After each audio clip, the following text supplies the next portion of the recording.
ಸಂಕ್ರಾಂತಿ ಹಬ್ಬದ ಶುಭಾಶಯಗಳು. ಈ ದಿನ ನಮ್ಮೂರಲ್ಲಿ ಗೋದಾನ ಕಾರ್ಯಕ್ರಮ ಇಟ್ಕೊಂಡಿರೋದ್ರಿಂದ ನೀವೆಲ್ಲ ಬಂದಿದ್ದಕ್ಕೂ ನಿಮಗೂ ಕೂಡ ಸ್ವಾಗತವನ್ನು ಬಯಸ್ತೇನೆ. ಮತ್ತೆ ಈ ಕಾರ್ಯಕ್ರಮ ಇಟ್ಕೊಳ್ಳೋಕ್ಕೆ ಈ ಹಳ್ಳಿಯಲ್ಲೇ ಹುಟ್ಟಿ ನಾನು ಬೆಳೆದು ಈ ಏನೋ ಒಂದು ಸೇವೆ ಮಾಡಬೇಕು ಅಂತ, ಒಂದು ಚಿಕ್ಕ ಸೇವೆ ಮಾಡಬೇಕು ಅಂತ ನನ್ನ ಮನಸ್ಸಲ್ಲಿ ಇದ್ದಿದ್ದರಿಂದ ಈ ಒಂದು ಹಬ್ಬಕ್ಕೆ ಸಂಕ್ರಾಂತಿ ಹಬ್ಬಕ್ಕೆ ಕೊಡಬೇಕು ಅಂತ ಒಂದು ಕಾರ್ಯಕ್ರಮ ಕೊಟ್ಟಿದ್ವಿ. ಯಾಕೆ ಈ ಗೋದಾನ ಕಾರ್ಯಕ್ರಮ ನಿಮ್ಗೆ ಮಾಡ್ಬೇಕಂತ ಎಷ್ಟು ಕುಟುಂಬಗಳಿಗೆ ಕೊಟ್ಟಿದ್ದೀರಿ? ಗೆಸ್ಟ್ ಆಗಿ ಯಾರು ಬಂದಿದ್ರು? ಈಗ ಒಂದು 30-35 ಕುಟುಂಬಕ್ಕೆ ಕೊಟ್ಟಿದ್ವಿ ಗೆಸ್ಟ್ ಆಗಿ. ಮತ್ತೆ ನಮ್ಮ ಡಾಕ್ಟರ್ ಸುಧಾಕರ್ ಅಂತ ಬಂದಿದ್ರು, ಮತ್ತೆ ಕೇಶವಣ್ಣ ಬಂದಿದ್ರು, ಮತ್ತೆ ನಮ್ಮ ಕೃಷ್ಣಮೂರ್ತಿ ಅಣ್ಣ, ಮತ್ತು ಎಲ್ಲ ನಮ್ಮ ಮುಖಂಡರು ನಾಗೇಶ್ ಅಣ್ಣ ಎಲ್ಲರೂ ಬಂದಿದ್ರು. ಮತ್ತೆ ಎಲ್ಲ ಊರಿನ ಮುಖಂಡರು, ಮತ್ತೆ ಗ್ರಾಮ ಪಂಚಾಯತಿ ಮುಖಂಡರು ಎಲ್ಲರೂ ಬಂದಿದ್ರು. ರಾಜಣ್ಣ, ನಮ್ಮ ಮಾಲ್ಗುರ್ಕಿ ಮಾವರು ಬಂದಿದ್ರು. ಯಾವ ರೀತಿ ಒಂದು ಕುಟುಂಬಗಳನ್ನು ನೀವು ಆಯ್ಕೆ ಮಾಡಿಕೊಂಡು ಹಸುವನ್ನ ಕೊಡುವಂತ ಕಾರ್ಯಕ್ರಮ ಆಗಿದೆ? ಅವರು ಯಾವ ರೀತಿ ನೋಡ್ಕೋಬೇಕು ಹಸುಗಳನ್ನ? ಇದು ನಾವು ಆಯ್ಕೆ ಮಾಡಿದಂತ ಒಂದು ಫಲಾನುಭವಿಗಳಲ್ಲ, ಖುದ್ದಾಗಿ ಅವರೇ ಎಲ್ಲರೂ ನಮ್ಗೆ ಯಾರು ಬೇಕು ಅಂತ ಬಂದಿದ್ದಾರೆ ಎಲ್ಲರೂ ಕೂಡ ಹಸುನ ಕೊಟ್ಟಿದ್ದೀವಿ. ಈ ಗ್ರಾಮದಲ್ಲಿ 70 ಮನೆ ಇದ್ದಾವೆ, ಅರ್ಧ ಭಾಗದಷ್ಟು ನಾವು ಈ ಊರಿಗೆ ಹಸುಗಳನ್ನು ಕೊಟ್ಟಿದ್ದೀವಿ. ಮತ್ತು ಇದರಲ್ಲಿ ಎಲ್ಲರೂ ಕೂಡ ಪೋಷಣೆ ಮಾಡ್ತಾರೆ, ಯಾಕಂದರೆ ನಮ್ಮ ಹಳ್ಳಿ ಒಂದು ರೈತಾಪಿ ಕುಟುಂಬ ಇರೋದ್ರಿಂದ ಎಲ್ಲರೂ ಪೋಷಣೆ ಮಾಡ್ತಾರೆ, ಎಲ್ಲರೂ ಚೆನ್ನಾಗಿ ನೋಡ್ಕೊಳ್ತಾರೆ ಹಸು ಅನ್ನೋದು ಭಾವನೆ ಇದೆ. ಸರ್, ಈಗ ಈ ಹಿಂದೆ ಹರೀಶ್ ಕೆ ರೆಡ್ಡಿ ಅವರು ಕೂಡ ಗೋದಾನ ಕಾರ್ಯಕ್ರಮ ಅಂತಾನೆ ಮಾಡಿದ್ರು. 100ಕ್ಕೂ ಹೆಚ್ಚು ಹಸುಗಳನ್ನ ಕೊಟ್ಟಿದ್ರು. ಅವರು ಒಂದು ಕಾರ್ಯಕ್ರಮ, ಈ ಒಂದು ಕಾರ್ಯಕ್ರಮಕ್ಕೆ ಏನಾದ್ರು ಪ್ರೇರಣೆ ಆಯ್ತಾ? ಇಲ್ಲ ಆ ಥರ ಏನಿಲ್ಲ. ಹಸು ಕೊಡೋ ಕಾರ್ಯಕ್ರಮ ನಮ್ದೇ ಆದಂತ ಒಂದು ಹಳ್ಳಿಯಲ್ಲಿ ಇದು ಬಿಟ್ಟರೆ ಬೇರೆ ಇನ್ನೇನೋ ಅಂತ ಕಾರ್ಯಕ್ರಮ ಕೊಡಕ್ಕಾಗಲ್ಲ. ಪ್ರತಿ ಕುಟುಂಬಕ್ಕೂ ಇದೊಂದು ಸಹಕಾರ ಆಗುತ್ತೆ ಅನ್ನೋ ಉದ್ದೇಶ. ಏನಿಲ್ಲ ಸರ್, ಗೋದಾನ ಅನ್ನೋದು ಒಂದು ಸ್ಮಾಲ್ ಟೈಟ್ಲ್ ಅಲ್ಲ, ಬೇರೆ ಏನು ಕೊಡೋಕ್ಕೆ ಆಪ್ಷನ್ ಇಲ್ಲ, ಹಂಗಾಗಿ ಅದೇ ಕೊಟ್ಟಿದ್ದೀವಿ. ಇಲ್ಲ ಸರ್, ರಾಜಕೀಯ ಅನ್ನೋದು ನನಗೆ ಆ ಥರ ಯಾವ ಉದ್ದೇಶ ಇಲ್ಲ. ನಾವೊಂದು ಸ್ವಇಚ್ಛೆಯಿಂದ ಮಾಮೂಲಿಯಾಗಿ ಕೊಟ್ಟಿದ್ದೀವಿ ಅಷ್ಟೇ. ಗೋದಾನ ಮತ್ತು ಎಲ್ಲರೂ ಹೇಳ್ತಾರೆ ಗೋದಾನನೇ ಒಳ್ಳೆ ಒಂದು ಶ್ರೇಷ್ಠವಾದ ದಾನ, ಅದನ್ನೇ ಕೊಡಬೇಕು ಅಂತ ನಮ್ಮ ಮುಖಂಡರು, ನಮ್ಮೂರಿನ ಎಲ್ಲರೂ ಹೇಳಿದ್ರು. ಮತ್ತು ನಮ್ಮ ಅಣ್ಣ ಕೂಡ ಇದು ತುಂಬಾ ಸಹಕಾರ ಕೊಟ್ಟಿದ್ದಾರೆ. ನಮ್ಮ ಅಣ್ಣ ನಾವಿಬ್ಬರು ಸೇರ್ಕೊಂಡು ಈ ಒಂದು ಕಾರ್ಯಕ್ರಮ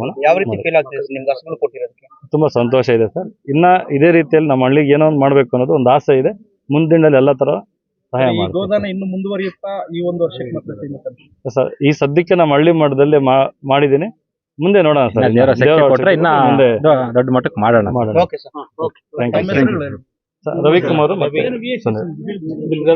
ಅನಿಲ್ ಅವರು, ರವಿ ಅವರು, ನಮ್ಮ ಕೃಷ್ಣಮೂರ್ತಿ ಅವರ ನೇತೃತ್ವದಲ್ಲಿ ಇವತ್ತು ಇದು ಒಳ್ಳೆ ಕಾರ್ಯಕ್ರಮ ಆಗಿದೆ. ಇವತ್ತು ಗೋದಾನ ಮಾಡುವಂತ ಕಾರ್ಯಕ್ರಮ ಆಗಿದೆ. ಇವತ್ತು ಸುಮಾರು ಈ ಗ್ರಾಮದ ಅರ್ಧದಷ್ಟು ಜನರಿಗೆ, ಕುಟುಂಬಗಳಿಗೆ ಉಚಿತವಾಗಿ ಗೋದಾನವನ್ನ ಮಾಡಿ ಇವತ್ತು ಸಂಸ್ಕಾರವನ್ನ ಮೆರೆದಿದ್ದಾರೆ, ಸಂಸ್ಕೃತಿಯನ್ನ ಗಟ್ಟಿ ಮಾಡುವಂತ ಕೆಲಸ ಮಾಡಿದ್ದಾರೆ ನಮ್ಮ ದೇಶದ. ತಮಗೆಲ್ಲ ಗೊತ್ತಿರೋ ಹಂಗೆ ಗೋದಾನ ಎಲ್ಲ ದಾನಗಳಿಗಿನ್ನ ಒಂದು ಸರ್ವಶ್ರೇಷ್ಠ ದಾನ ಆಗಿದೆ. ಯಾಕೆಂದ್ರೆ ಹಸು ಎಂತ ಪ್ರಾಣಿ ಅಂತಂದ್ರೆ ಏನು ಕೇಳಲ್ಲ, ಜಗಳ ಮಾಡಲ್ಲ, ಬೇಡದಿಲ್ಲ, ಬರೀ ಕೊಡೋದೆ, ತ್ಯಾಗದ ಪ್ರತೀಕ ಹಸು. ಬರೀ ಕೊಡೋದೆ, ಹಾಲು ಕೊಡುತ್ತೆ, ಇವತ್ತು ಮೊಸರು ಕೊಡುತ್ತೆ, ತುಪ್ಪ ಕೊಡುತ್ತೆ, ಬೆಣ್ಣೆ ಕೊಡುತ್ತೆ, ರೈತನಿಗೆ ಸಗಣಿ ಕೊಡುತ್ತೆ, ರೈತನಿಗೆ ಗೋಮೂತ್ರ ಕೊಡ್ತದೆ. ಆ ಗೋಮೂತ್ರ ಇವತ್ತು ಎಷ್ಟೋ ಔಷಧಿಗಳಿಗೆ ಇವತ್ತು ಅದನ್ನು ಉಪಯೋಗ ಮಾಡುವಂತ ಇವತ್ತು ವ್ಯವಸ್ಥೆ ಇದೆ.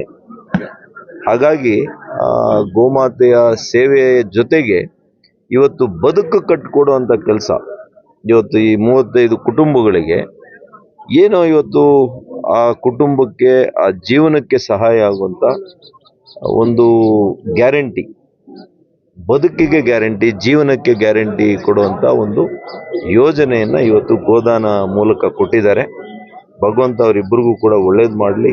ಇಂಥ ಯುವಕರು ಮತ್ತಷ್ಟು ಎಲ್ಲ ಗ್ರಾಮಗಳಲ್ಲಿ ಬಂದು ಮುಂದೆ ಪರರಿಗೆ ಉಪಯೋಗ, ಪರರ ಬಗ್ಗೆ ಆಲೋಚನೆ ಮಾಡುವಂಥದ್ದು, ಈ ರೀತಿಯ ಮಾನವತಾ ಲಕ್ಷಣಗಳನ್ನ ನಮ್ಮ ಕ್ಷೇತ್ರದಲ್ಲಿ ನಮ್ಮ ಯುವಕರು ಮಾಡ್ತಾ ಇರ್ತಕ್ಕಂಥದ್ದು ನನಗೆ ಅತೀವ ಸಂತೋಷ ಆಗಿದೆ.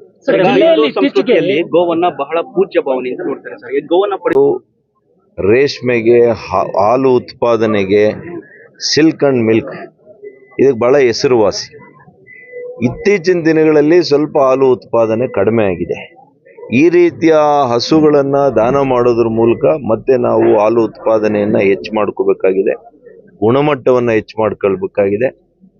ನಮ್ಮ ರೈತರಿಗೆ ಇವತ್ತು ಮೂಲ ಕೃಷಿ ಆದಾಯದ ಜೊತೆಗೆ ಇವತ್ತು ತೋಟಗಾರಿಕಾ ಬೆಳೆಗಳು ಇವತ್ತು ಹೈನುಗಾರಿಕೆ, ರೇಷ್ಮೆ, ಇದೆಲ್ಲ ಕೂಡ ಅನೇಕ ಉಪಕಸಬುಗಳು ಸಮಗ್ರ ಕೃಷಿ ನೀತಿಯಲ್ಲಿ ಇದೆಲ್ಲವನ್ನು ಅಳವಡಿಸ್ಕೊಂಡಾಗ ಅವರ ಆದಾಯ ನಮ್ಮ ಪ್ರಧಾನಮಂತ್ರಿಗಳು ಮೋದಿ ಅವರು ಹೇಳಿರೋ ಹಾಗೆ ದ್ವಿಗುಣ ಆಗುತ್ತೆ, 3 ಪಟ್ಟು ಹೆಚ್ಚು ಕೂಡ ಆಗ್ಲಿಕ್ಕಾಗುತ್ತೆ. ರೈತ ಯಾವತ್ತು ಸಂತೋಷದಿಂದ ಈ ದೇಶದಲ್ಲಿ ಇರ್ತಾನೆ ಆಗ ನಮ್ಮ ದೇಶನೇ ಇನ್ನು ಈಗೇನು 4ನೇ ಸ್ಥಾನದಲ್ಲಿ ಇದ್ದೀವಿ, 2, 3ನೇ ಸ್ಥಾನಕ್ಕೆ ಹೋಗಕ್ಕೆ ಬಹಳ ಸುಲಭ ಆಗ್ತದೆ. ಗೋಹತ್ಯೆ ನಿಷೇಧದ ಬಗ್ಗೆ ತಮ್ಮ